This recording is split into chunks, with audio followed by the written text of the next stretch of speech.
Hi Kim, this is another week on our brilliant podcast, which I entitled "The Ultimate Gregor Show." This week, I wanted to talk to Kim because I want a woman's perspective on this Neanderthal of a man. All right, this is me trying not to use profanity, but this angered me so much that I had to talk to Kim about this. Because I'm a man myself, and what this guy did to his wife is appalling.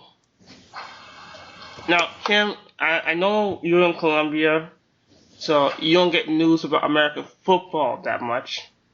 So, can I give you a bit of a rundown on what's going on? Sure. This guy named Josh Brown was apparently physically, emotionally, and mentally abusive to his wife. Oh, that happened here this week or last week. Football player beat his wife up. His girlfriend or his wife up in the elevator and was caught on video doing so. Well, this guy named Josh Brown, which I'm gonna get to your story in a second, wrote this in a journal, and I'm quoting verbatim what he said. And I quote, "I have been a liar for most of my life. I made selfish decisions to use and abuse women starting at the age of 7 to fill this void. I objectified women and never really worried about the pain and hurt I caused them. My ability to connect emotionally to other people was zero. My empathy levels were zero because I've never handled these underlying issues. I became an abuser and hurt Molly physically, emotionally, and verbally. I view myself as God, basically, and she was my slave." End quote. A slave? Really? Yes. Wow. He still treated her like garbage? Personally, I don't think he wrote. They're saying this was from his journal, which is kind of iffy to me.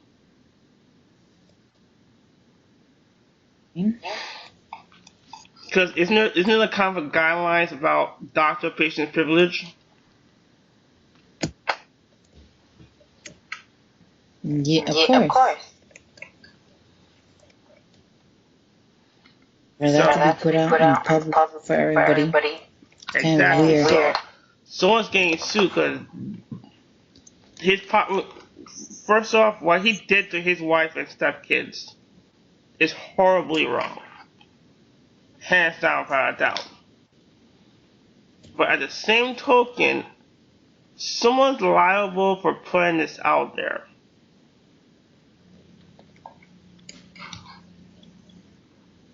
But let me start by why I'm so angry.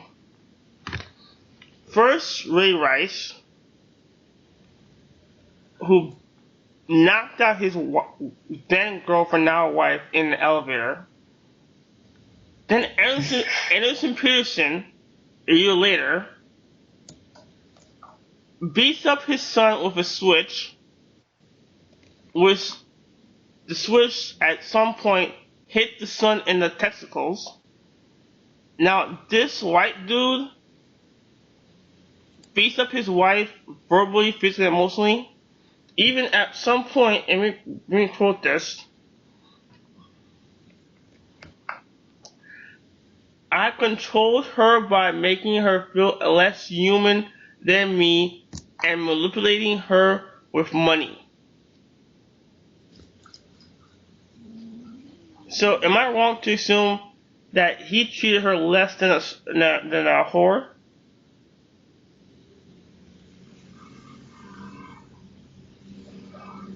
No, but okay, wait a minute. You're talking about okay. You're talking about him, yes? Yes. On him, and you're pissed off about him.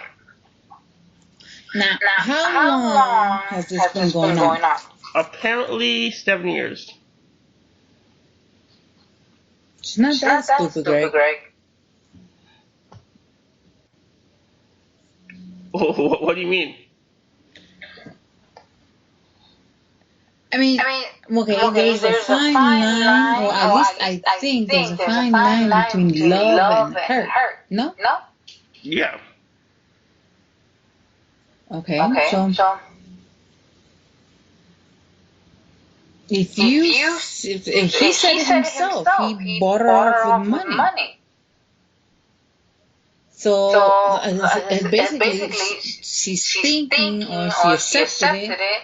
He's paying me to beat me. I'm like a human punching bag, and I'm happy that way because, right? He's no innocent, and we aren't innocent enough to judge him either. But when it's gone on for 7 years, Greg, you let this happen for 7 years.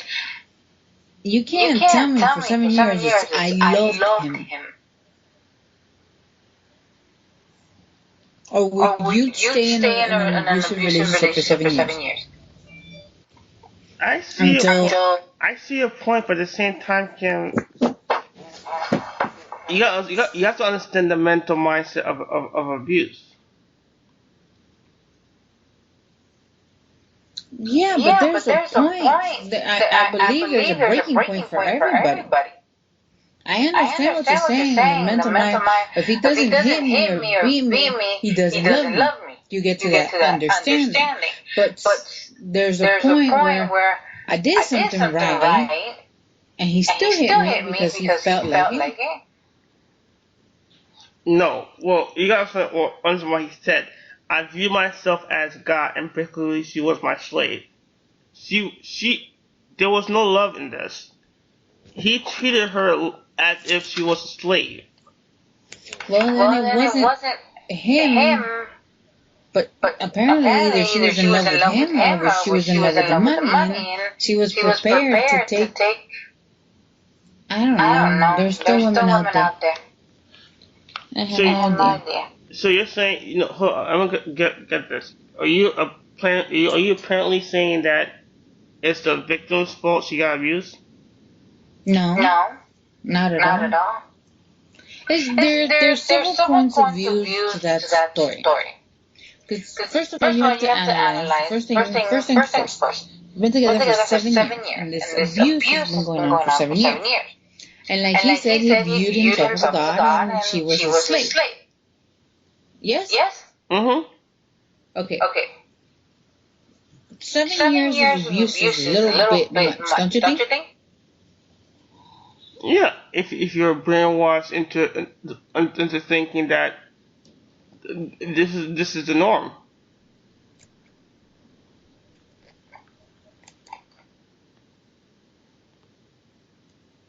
Well, maybe that's true.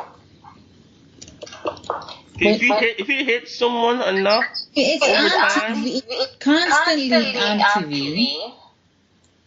It's constantly on TV. It's constantly on TV because it's not one of those things that can be ignored. It's constantly on TV. Women talking about men abusing the women in the sense of sexual abuse or physical abuse, whatever the situation may be. Okay, it cannot be ignored. Okay, Kim, I'm gonna use reverse psychology on you.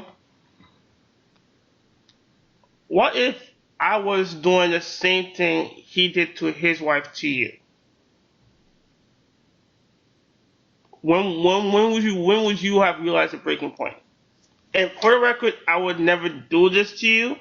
I'm just saying, in a hypothetical world, if I had done this to you, when would you realize the breaking point? And mind you, there's kids involved. There's kids involved? There was kids involved. He also abused the kids as well. Oh wow. Then she should have done it for her children, not for her.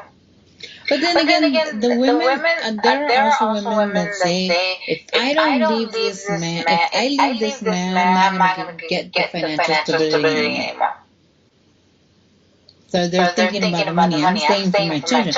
But when there's kids, okay, I can understand you putting up with the pain, whatever. But there's kids involved. This means that your children are involved. And that's a different story. If you were doing it, I don't think we'd get to 15 days to begin with. But then again, I'm speaking out loud. Should the situation ever happen, I don't know what I react to.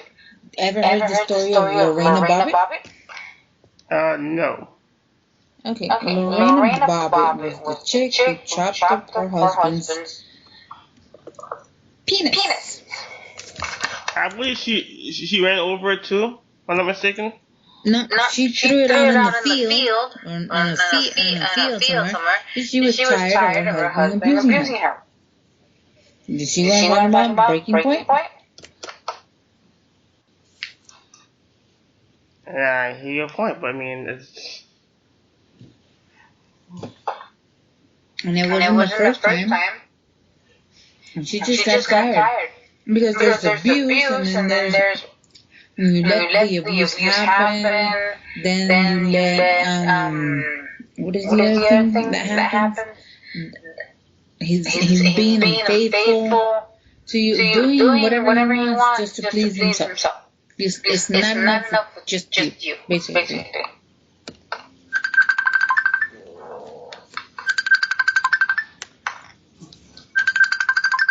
So I wouldn't know.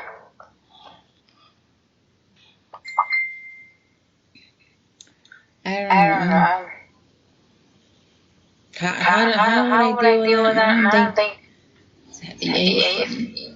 I guess. Right now, my point of view on that would be, if you ever raised your hand at me, that would be the end. It would have been a fight, though. I mean, because I said it once, I'll say it again. Latin and Caribbean women are probably the most hardworking women on the planet. If you ever were dumb enough to place your hand on a Latin or Caribbean woman, it's gonna be a fight. Exactly. Because those loving hands that are put on you. I'm not gonna. I've said this to you once. I'm not gonna measure up to you. I'm not going to. I'm not gonna. How you say?